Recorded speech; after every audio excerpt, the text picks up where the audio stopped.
Once you know how to find major intervals, then it's very easy to find what we call a minor interval. Okay?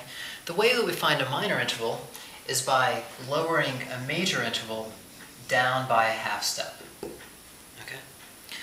So let's see this in action. All right? C to E is a major third. Okay? If we lower E down to E flat, then it now becomes a minor third.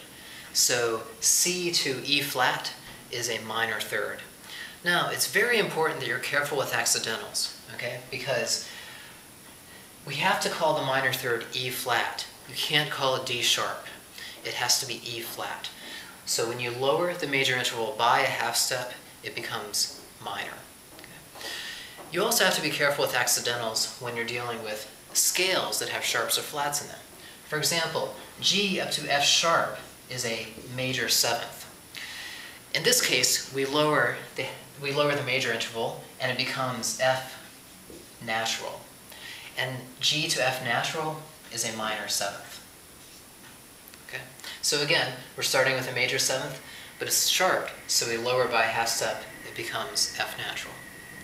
And where you have to be really careful is with flats. D flat up to B flat is a major sixth.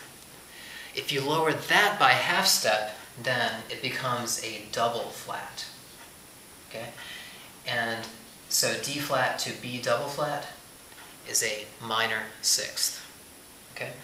So again, to find a minor interval, you start with a major interval and lower it by a half step.